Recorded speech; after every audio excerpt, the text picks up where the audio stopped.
नमस्कार दोस्तों, इस बीच दुर्भाग्य से मैं और मेरा पूरा परिवार कोरोना पॉजिटिव हो गया।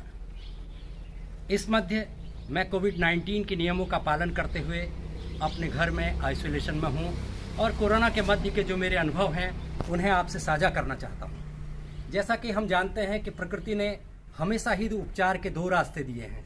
एक रास्ता है प्रकृति पर भरोसे का, आशावादिता का, और दूसरा रास्ता है उपभोग का और उपचार का। इन दोनों रास्तों का संतुलन आवश्यक है, लेकिन जिस प्रकार से आज निराशा और हताशा कोविड-19 को लेकर चारों ओर फैल रही है, उसमें सकारात्मकता यानी पॉजिटिविटी आपका सबसे बेहतर उपचार कर सकती है। आप हर हाल में सकारात्मक रहें। उसके लिए आपके जो मनपसंद क्रियाकलाप हैं उनको आप करें। घर में ऑक्सीमीटर रखें, अपने ऑक्सीजन के लेवल को बार बार जांचते रहें। मैं यह बताना चाहूँगा कि मेरे परिवार में मेरे साथ मेरी 86 वर्षीय माताजी भी संक्रमित हैं।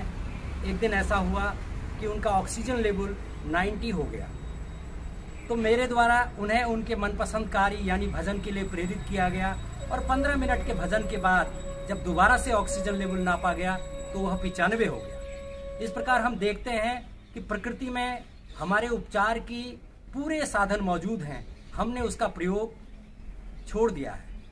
इस बीमारी से निपटने के लिए जो सबसे ज़रूरी है वह है आशावादी होना, पैनिक नहीं पैदा करना और सिस्टम पर भरोसा रखना। यह जरूरी नहीं है कि कोरोना होने का मतलब सीधे सीधे हॉस्पिटलाइज हो जाना।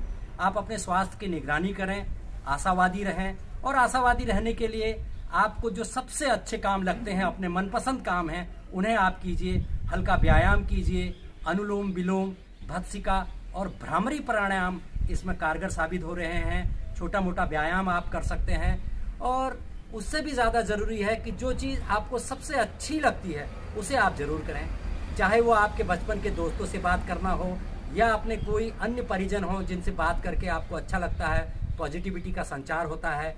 पढ़ाई लिखाई, भजन कीर्तन, संगीत सुनना, मनपसंद फिल्मों को देखना, ये सब पॉजिटिविटी पैदा करने वाले कारण हैं। आप निश्चित रूप से अगर इन्हें अपनाएंगे, डॉक्टर की सलाह लेंगे, जो पैरासीटामोल और जिंकोबिट जो भी दवाएं डॉक्टर आपको दे उनको अगर आप नियमित रूप से लेते रहेंगे, और उस सब से ज़्यादा ज़रूरी है पॉजिटिव होना, किसी प्रकार से भयग्रस्त ना हो, क्योंकि भय हमारे भीतर वो करंट पैदा करता है जिससे हमारा इम्यून सिस्टम तेजी से लड़खड़ाता है।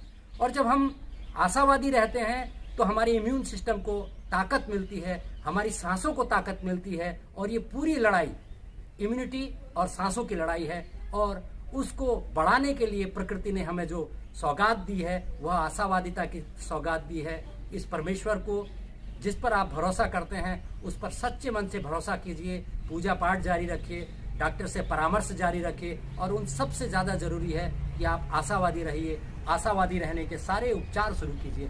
Thank you. तो हर हाल पर आशावादी रहने के लिए ज़रूरी है कि अपने मनपसंद कार्यों को करें, पढ़ाई लिखाई करें, लेकिन हर हाल में निराशा से दूर रहें। हर हाल में निराशा से दूर रहें।